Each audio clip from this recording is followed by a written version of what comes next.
શ્રદ્ધાંજલિ માટેનો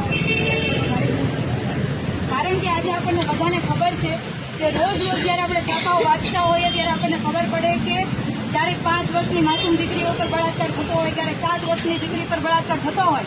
દાહોદની અંદર 6 વર્ષની દીકરી પર બળાત્કાર થયો, એમની હત્યા કરી દેવામાં આવી.